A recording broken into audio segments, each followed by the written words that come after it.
କାଦ କୁଟା ହେଇଛେ ଆମେ। ଜୁହାର गे ଜୟ ଜଗନ୍ନାଥ। ଆଜି ଆମେ ଯାଉଛେ ଚାଉଳ ଭଜା। ଆଉ ଆପଣମାନେ ତ ନିହାତି ଜାଣିଥିବେ ଚାଉଳ ଭଜା କେଉଁ ଜିଲ୍ଲାରେ ଯାଉଛି। ଯଦି ଆପଣମାନେ ଜାଣିଛନ୍ତି କମେଣ୍ଟରେ କୁହନ୍ତୁ। ଆଉ ଆପଣମାନେ ଯଦି ଆସିବେ ଲୋକେସନ୍ ମାରି ଆସିପାରିବେ। ବଣ ଭିତରକୁ ଆମେ ଏଣ୍ଟ୍ରି କରିସାରିଛୁ। ଆଉ ଦେଖିଲୁ କି ବହୁତ ଲୋକ ବଣ ଭିତରେ ବି ବସବାସ କରୁଛନ୍ତି। ଆଉ ଆପଣମାନେ ଯଦି ମେଘୁଆ ପାଗରେ ଆସନ୍ତି ଦେଖି ଚାହିଁକି ଆସିବେ, କାହିଁକି ନା କାଦୁଅ ରାସ୍ତା ବହୁତ ଅଛି। ଥରେ ଚକା ସ୍ଲିପ୍ କରିଯିବ ମାନେ ପଡ଼ିଯିବେ। ଭାଇ ଆମେ ଟିକେ ପଡିଗଲେ କିଛି ହେଇନି, ଖାଲି ସୁଧା କାଦ ହେଇଗଲା। ଆଉ ଆପଣମାନେ ଜଙ୍ଗଲ ଭିତରୁ ଦେଖି ଚାହିଁକି ଯିବେ। ଆପଣଙ୍କୁ ସପୋର୍ଟ କରିବା ପାଇଁ କେହି ପୋଲିସ କି ଫରେଷ୍ଟ ଗାର୍ଡ କେହି ବି ନାହାନ୍ତି। ବହୁତ ଡର ଲାଗୁଛି।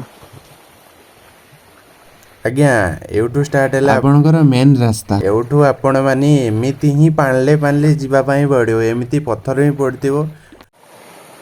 ଚପଲ ଖସିବାରେ ବହୁତ ଚାନ୍ସ ଅଛି। ଆପଣମାନେ ଦେଖି ଚାହିଁକି ଯିବେ। ଆଉ ଭିଟ୍ ବାଲା ଚପଲ ନେଇକି ଯାଇଥିବେ। ଆଉ ଗୋଟେ ସାଙ୍ଗରେ ବାଡ଼ି ଧରିଥିବେ। କଥା ହେଲା କି ବର୍ଷା ସିଜନରେ କାଦ ପ୍ରବଳ ଆଉ ପଥର ଗୁଡ଼ା ପୁରା ଖସରା ହେଇଯାଇଛି। ଆପଣମାନେ ଦେଖି ଚାହିଁକି ଯିବେ।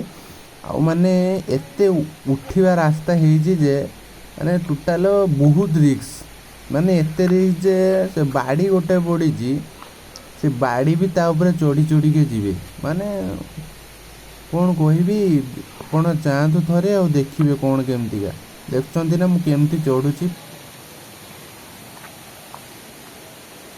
ଆଉ ଆପଣମାନଙ୍କର ଯଦି ବି କିଛି କାରଣ ଗୋଡ଼ ସ୍ଲିପ୍ କରିଗଲା, ନିହାତି ଗୋଡ଼ ହାତ କି ମୁଣ୍ଡ ଭାଙ୍ଗିବ, ନହେଲେ ମୁଣ୍ଡ ଫାଟିବ ନିହାତି ପୁରା।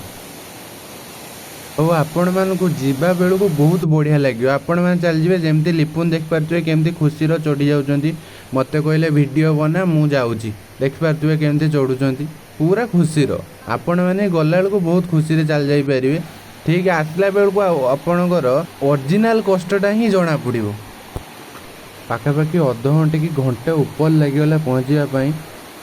ଆଉ ଗୋଟେ ମେନ୍ କଥା ହେଲା କି ପାଣି ବୋତଲ ଗୋଟେ ନିହାତି ସାଙ୍ଗରେ ଧରିକି ଯାଇଥିବେ। ମୁଁ ଏବେ ଆଗରେ ଚାଲିଛି ଆଉ ସେମାନେ ଫଟୋ ବାଉଳା ପଛରେ ଅଛନ୍ତି। ମୁଁ ଫାଇନାଲି ପହଞ୍ଚି ଯାଇଛି ଏବେ ଦେଖିପାରୁଥିବେ। ଆଉ ଭିଉ କିଛି ଏମିତି ଥିଲା ଦେଖିପାରୁଥିବେ କେମିତି ଉପରୁ ପାଣି ଖସୁଛି ପୁରା ବାହୁବଲି ଷ୍ଟାଇଲ। ଆମେ ବଣ ଫାଷ୍ଟରୁ ଆସିଲୁ, କେଉଁ ଜାଗାରେ ପବନ ଦେଲାନି, କିନ୍ତୁ ସେଇ ଜାଗାରେ ପହଞ୍ଚିଗଲି। ମାନେ ଯେତେ ଜୋର ପାଣି ଖସୁଛି ସେତେ ଜୋର ପବନଟା ଦେଉଛି। ଆମେ ଆଗରୁ କଥାବାର୍ତ୍ତା ହେଇଥିଲେ କି ଏ ଜାଗାକୁ ଯିବା ଆମେ ଗାଧୋଇବା ପାଇଁ। ଆଉ ମୁଁ ଏମିତି ଦୃଶ୍ୟ ଦେଖିକି ଆଉ ସମ୍ଭାଳି ନପାରି ପାଣିକୁ ଡାଇରେକ୍ଟ ଚିଲ୍ଲା ମାରି ଦେଇଥିଲି। ଆଉ ଭାଇମାନେ ବି ଆମର ଗାଧୋଉଥିଲେ ଆଉ ବହୁତ ମଜା ବି ଲାଗୁଥିଲା। ଏବେ ଆମର ଲିପୁନ ପହଞ୍ଚି ଯାଇଛି, ସିଏ ବି ଡାଇରେକ୍ଟ ପାଣିକୁ ଚିଲ୍ଲା ମାରିଦେଇଛି। ତାପରେ କିଛି ସମୟ ପରେ ଆମ ଗାଧୋଇବା ସରିଗଲା। କିଛି କିଣିକି ଆଣିଥିଲୁ କୁରକୁରି କି ସୟା ଷ୍ଟିକ୍ ଏମିତି ଖାଇଦେଇ ତାପରେ ଘର ଅଭିମୁଖେ ଚାଲିଲୁ। ଆଉ ଆପଣମାନେ ଚ୍ୟାନେଲଟିକୁ ଲାଇକ୍ ସେୟାର ସବସ୍କ୍ରାଇବ୍ କରି କମେଣ୍ଟରେ ଜଣାନ୍ତୁ କ'ଣ ଭୁଲ ଅଛି। ଆଉ ଆମକୁ ସପୋର୍ଟ କରନ୍ତୁ। ଜୟ ଜଗନ୍ନାଥ।